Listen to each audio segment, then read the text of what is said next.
Hello student, তোমরা যারা ক্যালকাটা ইউনিভার্সিটির আন্ডারে ফিফথ সেমিস্টারের ছাত্রছাত্রী আছো এবং তোমাদের রাষ্ট্রবিজ্ঞান সাবজেক্টে অনার্স আছে, তোমাদের জন্য আজকের ক্লাসটা খুবই গুরুত্বপূর্ণ। আজকের ক্লাসে তোমাদের ডিএসসিসি 11 পেপারের মডিউল 1 থেকে মোস্ট ইম্পর্টেন্ট 5 নম্বরের প্রশ্ন উত্তর নিয়ে আলোচনা করব। আর তোমরা জানো পরীক্ষার রুটিন তোমাদের পাবলিশ হয়ে গিয়েছে, তাই আর বেশি সময় তোমাদের নেই। আর আজকের ক্লাসে তোমরা গুরুত্বপূর্ণ প্রশ্ন উত্তরগুলো দেখে নাও। প্রথম প্রশ্ন যেটা আছে, রাজনৈতিক সংস্কৃতি ও রাজনৈতিক সামাজিকরণের অন্তঃসম্পর্ক আলোচনা করো। রাজনৈতিক সংস্কৃতি এবং রাজনৈতিক সামাজিকরণের অন্তঃসম্পর্ক কিভাবে অনার্সের অ্যান্সার লিখতে হয় পলিটিক্যাল সায়েন্স অনার্সের দেখে নাও। প্রথমেই তোমরা একটা ইন্ট্রোডাকশন দেবে, সেখানে কি লিখবে দেখো, রাষ্ট্রবিজ্ঞানের আলোচনায় রাজনৈতিক সংস্কৃতি মানে কি পলিটিক্যাল কালচার এবং রাজনৈতিক সামাজিকরণ অর্থাৎ পলিটিক্যাল সোশ্যালাইজেশন একে অপরের পরিপূরক। একটি জাতির রাজনৈতিক ব্যবস্থার স্থায়িত্ব ও পরিবর্তন এই দুইয়ের গভীর সম্পর্কের ওপর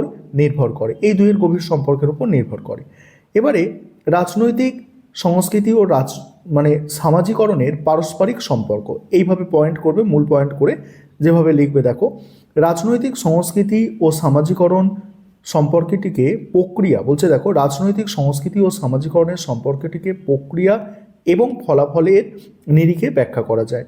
রাজনৈতিক সংস্কৃতি হলো জনগণের রাজনৈতিক বিশ্বাস, মূল্যবোধ, আবেগের সমষ্টি। অন্যদিকে রাজনৈতিক সামাজিকরণ হলো সেই শিক্ষা বা প্রক্রিয়া যার মাধ্যমে একজন ব্যক্তি এই রাজনৈতিক মূল্যবোধগুলো অর্জন করে। অর্থাৎ সংস্কৃতি যদি বিষয়বস্তু হয়, তবে সামাজিকরণ হলো সেই বিষয়বস্তুর হস্তান্তরের মাধ্যম। সামাজিকরণের মাধ্যমে এক প্রজন্ম থেকে পরবর্তী প্রজন্মে রাজনৈতিক সংস্কৃতি সঞ্চারিত হয়, যা রাজনৈতিক ব্যবস্থার ধারাবাহিকতা বজায় রাখে।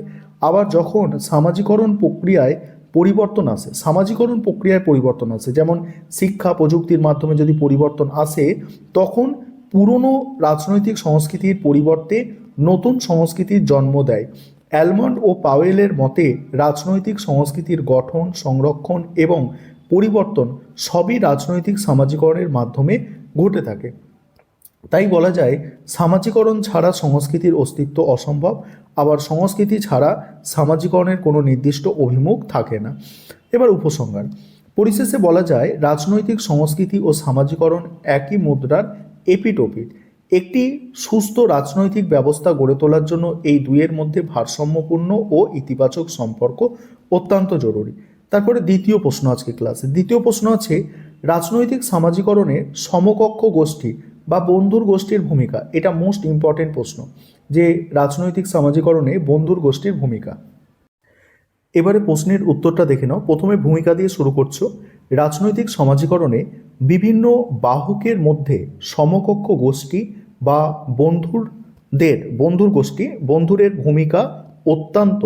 বন্ধুদের ভূমিকা অত্যন্ত গুরুত্বপূর্ণ। পরিবার বা শিক্ষা প্রতিষ্ঠানের গণ্ডি পেরিয়ে কিশোর বয়সে পদার্পণ করার পর একজন ব্যক্তির রাজনৈতিক চেতনার উন্মেষ ঘটাতে বন্ধুরাই প্রধান ভূমিকা পালন করে।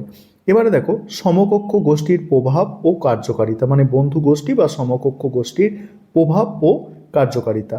শৈশব ও কৈশোরের সন্ধিক্ষণে পরিবারের প্রভাব কিছুটা কমে আসে এবং বন্ধুদের প্রভাব বৃদ্ধি পায়। পরিবারের পরিবেশ সাধারণত কর্তৃত্বমূলক হয়, কিন্তু বন্ধুদের মধ্যে সম্পর্কটি হয় সমতার ভিত্তিতে। এই সমমর্যাদার কারণে ব্যক্তি বন্ধুদের সাথে রাজনীতি ও সমাজ নিয়ে খোলামেলা আলোচনা করার সুযোগ পায়।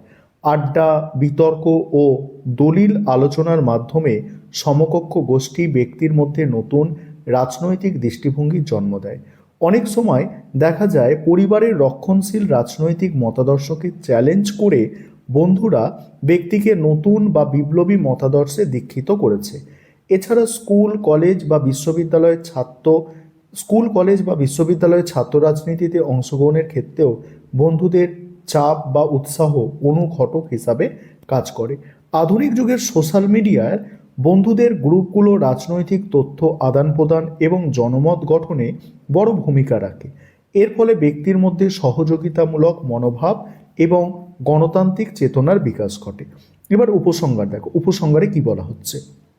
উপসংহারে বলা হচ্ছে, সুতরাং রাজনৈতিক ব্যক্তিত্ব গঠনে এবং স্বাধীন রাজনৈতিক মতামত তৈরিতে সমকক্ষ গোষ্ঠী বা বন্ধুদের অবদান অনস্বীকার্য।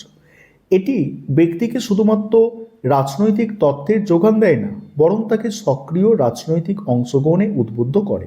এবার তৃতীয় প্রশ্ন, রাজনৈতিক যোগাযোগে ভাষার ভূমিকা। প্রতিটা প্রশ্ন খুবই গুরুত্বপূর্ণ।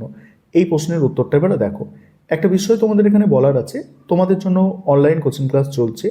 তোমরা এখনও যদি চাও আমাদের পেড ব্যাচে অ্যাডমিশন নিতে, পরীক্ষার কিছুদিন আগে তোমরা গাইড নিতে চাইছো, তাহলে তোমরা অ্যাডমিশন নিতে পারো বা আমাদের থেকে স্টাডি মেটেরিয়াল পারচেস করেও পড়তে পারো। এই ধরনের স্টাডি মেটেরিয়াল পাবে, তোমরা নোটসের কোয়ালিটি দেখতে পাচ্ছ। আর তার জন্য এই হোয়াটসঅ্যাপ নাম্বারে যোগাযোগ করতে হবে বা ফোন করতে পারো তোমরা। তারপর দেখো রাজনৈতিক যোগাযোগে ভাষার ভূমিকা। এখানে কি বলা হচ্ছে দেখো, প্রথমে ইন্ট্রোডাকশন অর্থাৎ ভূমিকা। রাজনৈতিক ব্যবস্থা সচল রাখার জন্য রাজনৈতিক যোগাযোগ অপরিহার্য, অর্থাৎ পলিটিক্যাল কমিউনিকেশন দরকার রাজনৈতিক ব্যবস্থাকে সচল রাখতে গেলে। আর এই যোগাযোগের প্রধান ও শক্তিশালী মাধ্যম হচ্ছে ভাষা। ভাষা ছাড়া রাজনৈতিক মত বিনিময় বা জনমত গঠন সম্ভব নয়। এবারে রাজনীতিতে ভাষার গুরুত্ব ও প্রয়োগ। রাজনীতি মূলত একটি বাচনিক বা মৌলিক কার্যকলাপ, যেখানে ভাষার ব্যবহারই রাজনীতির গতি প্রকৃতি নির্ধারণ করে। শাসকের আদেশ, আইন কানুন এবং সরকারি নীতি জনগণের কাছে পৌঁছে দেওয়ার জন্য স্পষ্ট ভাষার প্রয়োজন হয়। আবার জনগণ তাদের দাবি দাওয়া, অসন্তোষ ভাষার মাধ্যমেই সরকারের কাছে পেশ করে। রাজনৈতিক দলগুলি নির্বাচনের সময় তাদের ইশতেহার প্রচার, স্লোগান তৈরি, জনমতকে প্রভাবিত করার জন্য ভাষার জাদুকরী শক্তি ব্যবহার করে। লুসিয়ান পাইয়ের মতে রাজনৈতিক উন্নয়নের জন্য একটি সাধারণ ও বোধগম্য ভাষা থাকা জরুরি। ভাষার মাধ্যমে রাজনৈতিক প্রতীক, ভাবমূর্তি, জাতীয়তাবাদের আবেগ তৈরি হয়। যেমন একটি শক্তিশালী ভাষণ বা স্লোগান লক্ষ লক্ষ মানুষকে এক সূত্রে বাঁধতে পারে। আধুনিক গণমাধ্যমও রাজনৈতিক প্রচারের মূল ভিত্তি হলো ভাষা। অর্থাৎ আধুনিক গণমাধ্যম মানে সংবাদপত্র, টিভি, ইন্টারনেট, এইগুলো রাজনৈতিক প্রচারের কি মূল ভিত্তি হচ্ছে ভাষা। অর্থাৎ রাজনৈতিক বার্তা প্রেরক এবং গ্রাহকের মধ্যে সংযোগ স্থাপনের একমাত্র সেতু হচ্ছে ভাষা। উপসংহারে কি লিখবে দেখো, উপসংহারে লিখবে পরিশেষে বলা যায় ভাষা কেবল ভাব প্রকাশের মাধ্যম নয়, এটি রাজনৈতিক ক্ষমতার উৎস। সঠিক ও প্রভাবশালী ভাষার ব্যবহার রাজনৈতিক স্থিতিশীলতা এবং সমর্থন আদায়ের ক্ষেত্রে নির্ণায়ক ভূমিকা পালন করে। এবার 4 নম্বরের প্রশ্ন দেখো, লুসিয়ান পাইয়ের রাজনৈতিক উন্নয়নের সংকটসমূহ। মোস্ট ইম্পর্টেন্ট প্রশ্ন, প্রতিটা প্রশ্ন।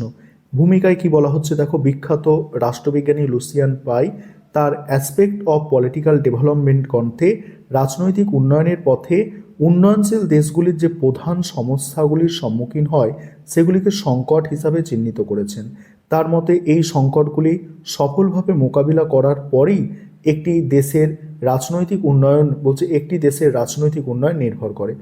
এবারে রাজনৈতিক উন্নয়নে ছয়টি সংকট।